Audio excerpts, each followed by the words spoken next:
E aí galera, Lucas Dias na área para trazer mais um review do mangá de Jujutsu Kaisen. E nesse capítulo a gente finalmente tem o real início do jogo do abate, então fica aí que tá sensacional.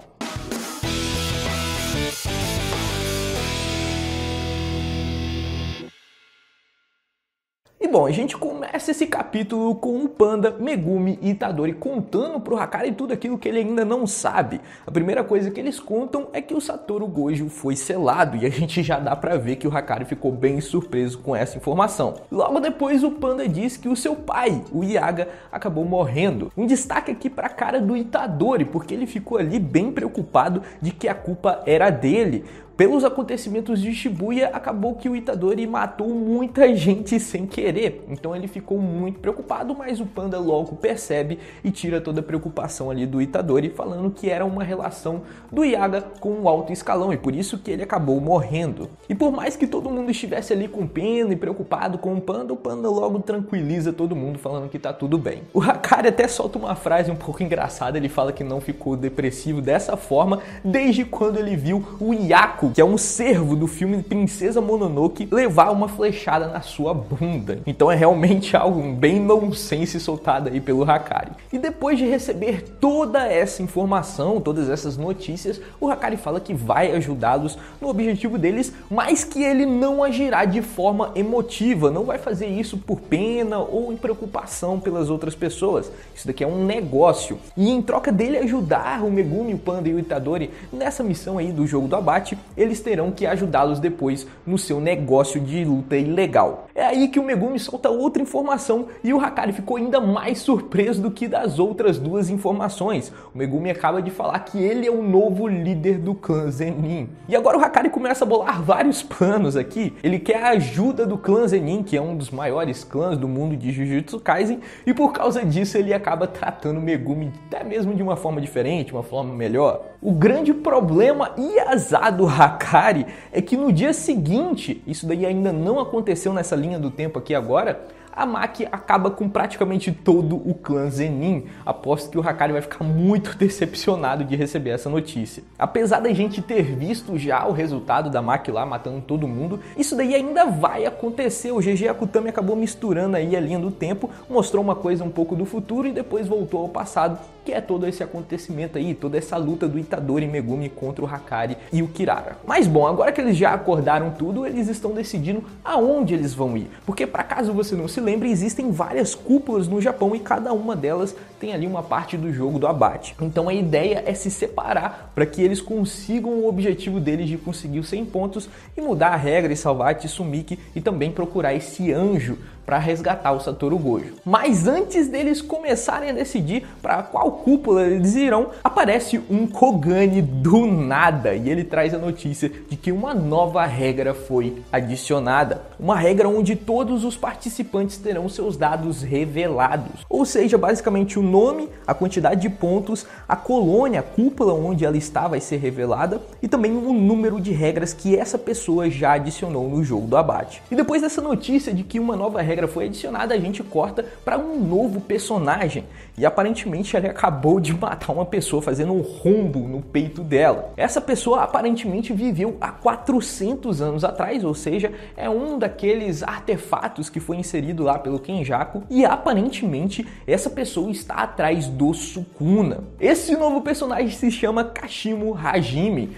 e foi ele quem adicionou a nova regra. Ele tinha 200 pontos e usou 100 para adicionar essa nova regra que a gente acabou de ver qual é. Mas bom, o Kogane que apareceu no meio do Itadori, Megumi e todo mundo, ele pertence ao Itadori. E isso daí é algo muito estranho, porque o Kogane só aparece no momento em que você entra dentro do jogo do abate, ou caso você seja uma das pessoas que recebeu o poder do Kenjaku, ou uma das pessoas que recebeu um objeto amaldiçoado do Kenjaku. Somente nesses 3 casos que fazem você receber ali um Kogane e entrar no jogo do abate, e nenhum deles aparentemente foi atendido. Eles não entraram no jogo do abate e um deles recebeu um poder do Kenjaku. Então isso daí é uma situação estranha. É aí que o Itadori começa a lembrar de umas coisas e tirar uma conclusão de que é o Sukuna. O Kogane apareceu por causa do Sukuna. O Itadori chega à conclusão de que o Kenjaku fez alguma algum acordo com o Sukuna de trazer ele de volta por causa do jogo do abate, e por isso que o Kogane apareceu naquele momento. Mas o Megumi fala que ainda assim isso daí é muito estranho, porque o Itadori comeu o dedo do Sukuna por vontade própria, não foi o Kenjaku que deu o dedo do Sukuna pro Itadori. Então ele teoricamente não é uma das pessoas que foram abençoadas com um objeto amaldiçoado do Kenjaku, então ainda assim não tem muito sentido o Kogane ter aparecido. Mas como eles estão sem tempo, eles deixam isso daí um pouco de lado para decidir o que eles vão fazer a seguir. Afinal, eles têm que correr porque a Tsumiki está correndo um risco de vida. Então todo o tempo é muito precioso e eles decidem deixar esse mistério aí de lado e decidir logo o que fazer. E bom, a ideia aqui nesse momento é usar justamente essa nova regra a seu favor. Eles começam a pesquisar ali quais são as pessoas com mais de 100 pontos. E essa nova regra pode ajudar e muito eles. Talvez eles nem mesmo precisem matar uma pessoa no jogo da abate por causa dessa nova regra. A ideia aqui é pegar uma dessas pessoas com mais de 100 pontos, batalhar com elas, derrotar essas pessoas e obrigar essas pessoas a criar novas regras que favoreçam todo mundo. Com essa pesquisa eles acabam descobrindo que tem duas pessoas com mais de 100 pontos e estão em cúpulas diferentes. Uma delas é a pessoa que acabou de adicionar essa nova regra, ela tinha 200 pontos, ou seja, matou no mínimo aí umas 40 pessoas para conseguir esses 200 pontos, e ela é um dos alvos agora do Megumi, Itadori e toda essa galerinha aí, porque o objetivo deles agora é derrotar essas duas pessoas e fazer no mínimo duas novas regras. A primeira delas é criar uma regra onde as pessoas possam trocar os pontos entre si. E isso daí se aproveita da oitava regra, que diz que quando uma pessoa não muda a sua pontuação dentro de 19 dias, ela vai acabar perdendo seus poderes e consequentemente vai morrer.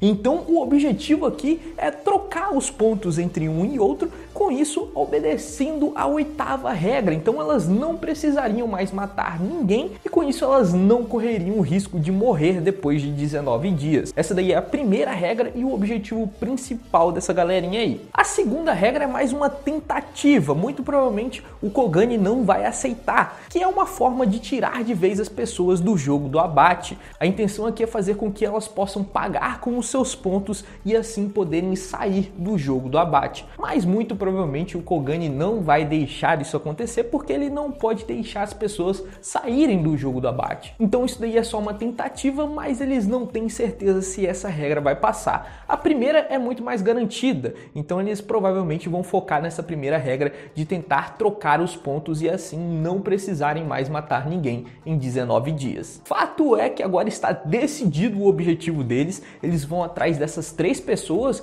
duas delas são as pessoas que têm mais de 100 pontos, então eles querem batalhar com essas pessoas para criarem essas regras que eu citei anteriormente, e a outra é o anjo, que é capaz de libertar o Satoru Gojo. Sendo assim, esses os objetivos e também acabando o capítulo 158 de Jujutsu Kaisen, mas fica aí porque tem muita coisa interessante que eu ainda quero falar com vocês. A primeira delas é sobre o Panda. O Panda pareceu ficar bem tranquilo falando da morte do seu pai, mas isso daqui a gente já sabe que não é verdade. Ele sofreu com a morte do pai dele, a gente já viu ele até mesmo chorar, mas talvez pela situação que aconteceu, Yaga morrer pela mão de um amigo e também por causa do fardo que o Yaga carregava, talvez o Panda conhecesse esse fardo do seu próprio pai, talvez ele fique um pouco mais conformado com a situação e não esteja sofrendo tanto assim quanto as pessoas imaginam. Por isso que ele pareceu bem calmo, tocando num assunto bem sensível, eu acredito que seja por isso. A segunda coisa que eu quero comentar é sobre o próprio Hakari. Cara, eu tô gostando cada vez mais desse personagem,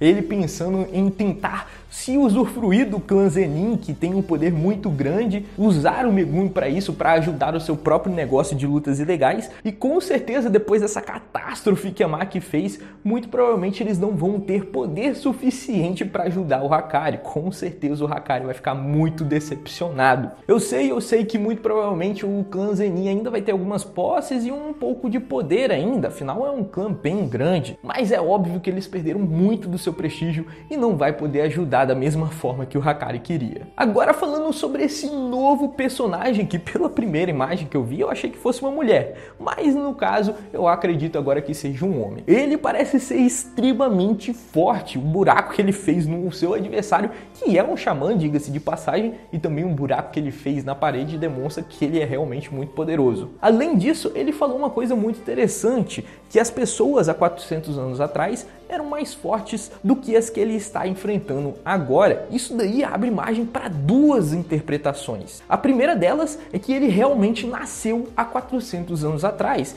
e as pessoas da sua época eram mais fortes do que as pessoas de hoje. E naquela época, 400 anos atrás, aconteceu alguma coisa que fez ele entrar em contato com o Sukuna. Talvez, sei lá, um receptáculo que o Sukuna apareceu e aí entrou em contato com esse cara. Aí talvez fez eles ficarem amiguinhos, não sei. Mas é uma hipótese. A segunda hipótese é que ele viveu há 1000 anos atrás, na mesma época que o Sukuna. Mas por causa de algum acontecimento, talvez ele tenha achado um receptáculo, ele conseguiu voltar a 400 anos atrás. E naquela época, ele percebeu que as pessoas eram mais fortes. Só que o seu contato é de 1000 anos atrás com o Sukuna. Ele não nasceu há 400 anos atrás. Essa daqui é a segunda hipótese. As duas podem ser verdadeiras. Ele nasceu há 400 anos atrás ou há 1000 anos atrás. Eu acredito mais que ele tenha nascido há 1000 anos, mas nada impede que ele realmente seja um ser de 400 anos atrás. Fato é que essa fala dele não deixou claro de quando ele surgiu e com certeza ele tem algum tipo de relação com o Sukuna. E também ainda tem as marcas em seus olhos. Muito provavelmente essas marcas são as mesmas marcas que o Itadori tem. O Itadori tem aquelas marcas pequenas debaixo dos seus olhos porque engoliu o objeto amaldiçoado do Sukuna. Muito provavelmente essas marcas do Hajime são também porque aquela pessoa tem o objeto amaldiçoado dele. Aí surgiu aquelas marcas um pouco diferentes. Isso daí para mim só deixa ainda mais interessante esse personagem e muito provavelmente ele também é muito roubado de forte. Outra coisa que eu quero comentar é sobre um comentário do Megumi. Ele falou que algumas pessoas muito provavelmente não iam gastar os seus 100 pontos. Isso daí ia acontecer porque o Kenjaku fez acordo com muitas pessoas e muito provavelmente essas pessoas tinham os próprios objetivos e que talvez não estivessem tão interessados assim no jogo do abate. Isso daí é muito interessante na minha opinião, porque faz desses personagens com mais de 100 pontos algo diferente do que amiguinhos do Kenjaku. São pessoas com objetivos cada um independentes. E isso daí dá uma personalidade muito maior a cada um desses personagens. Então eu achei muito interessante o Megumi dizer isso sobre cada um deles. E por fim, eu acho que uma das coisas mais interessantes e um dos maiores mistérios desse capítulo aqui foi o fato do Kogane aparecer pro Itadori. A gente ainda não entendeu muito bem o porquê que isso aconteceu,